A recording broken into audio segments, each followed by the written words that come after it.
दिखाई दे रही इस महिला के चेहरे को ध्यान से देखिए। कुछ याद आया? अगर नहीं आया तो हम आपको याद दिला देते हैं। दरअसल ये वही निर्दयी कलयुगी बहू है। काफी समय से अपनी 82 साल की सास से जल्लादों की तरह बर्ताव कर रही थी और अब देखिए शराफत का चोला पहने कितने आराम से गर्दन झुकाए खड़ी है।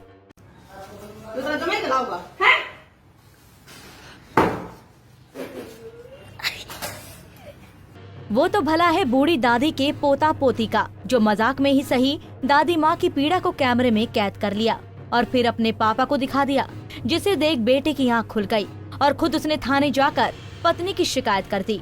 खबर जब घर से बाहर निकलने लगी तो डर के मारे आरोपी सरोज और उसकी मां घर से गायब हो गई, जिसके बाद पुलिस दोनों को तलाश करने में जुट गई और आखिर में रविवार को महिला को काबू कर लिया गया। तो उसी तरह करी वो क्यों की थी? कोई रीजन तो होगा। इतने बुजुर्ग चल भी नहीं सकते, बात भी नहीं कर सकते। सर मेरे से गलती होगी, मैं डिप्रेशन में ठीक मैंने कर दिया। इससे पहले भी एक वीडियो आपकी माँ भी उनसे काम करवा रही है, हाथ में डंडा ले। नहीं सर, कौन सी माँ से? उनसे काम करवा रही है? नहीं सर, नहीं मैं खुद करती हूँ काम। वैसे सफाई सुबह कर जाती हूँ, बाद में जैसे कुछ बच्चे कुछ खेलते वेलते कुछ गिराते थे छोटे बच्चे, जब वो झाड़ू लगा देती होगी, जब बच्चे ने बनाई होगी। नहीं सफाई सुबह मैं ही करके जाती हूँ। साथ मारपीट करी?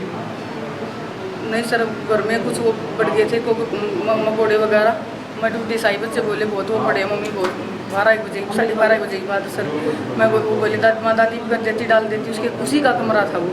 तो मैं बोली मैं ये क्या ना है, मकोड़े लड़ेंगे तो नहीं है, मैंने मरे हुए मकोड़े थे वो सारे। पुलिस की सख्ती से बचने के लिए महिला अब नरम पड़ गई है और पिटाई की बात कबूल करने के साथ ही अपनी सफाई भी देती दिखाई दी। उसका कहना है कि जिस कमरे की सफाई दिखाई दी है वो बुजुर्ग महिला का अपना कमरा है। स्वास्थ्य विभाग में बतौर ANM काम करने वाली सरोज ने मारपीट की बात कबूल की और अपनी गलती मान ली है।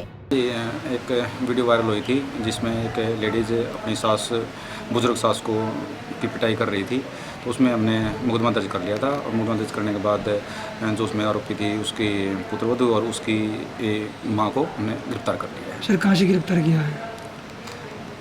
उसको यही सोनीपत से ही गिरफ्तार किया। कोर्ट में पेश किया जाएगा? हाँ, आज कोर्ट में पेश किया जाएगा उसको। कुछ नहीं, उसने कोई विशेष तो बताया नहीं। उसने बताया भी कि ना मैं घर की सफाई के लिए एकदम मेरे को आवेश आ गया और मेरे हाथ में जो वो वाइपर था, मैंने वो उसके साथ उसको मार दिया। कुछ पता चला वो पहले भी ऐसी पिटाई करती थी क्या? नहीं, वो पहले के लिए तो इनकार कर रही है वो, मैंने पहले ऐसे मारपीट नहीं की, लेकिन ऐसा लगता नहीं भी कि उसने पहले ऐसी मारपीट नहीं की होगी। बता दें कि जिस वक्त आरोपी महिला अपनी बुजुर्ग सास के साथ हैवानों जैसा व्यवहार कर रही थी, उस वक्त उसकी अपनी मां उसके पास मौजूद थी। उसने ना तो सरोज को ऐसा करने से रोका और ना ही इसकी शिकायत की, जिससे साफ है कि वो भी सब में बराबर की भागीदार है। पुलिस ने सरोज के साथ साथ उसकी मां को भी सोनीपत से ही गिरफ्तार कर लिया है और अब कोर्ट में पेश करने की तैयारी कर रही है। सोनीपत से पवन राठी, पंजाब केसरी टीवी।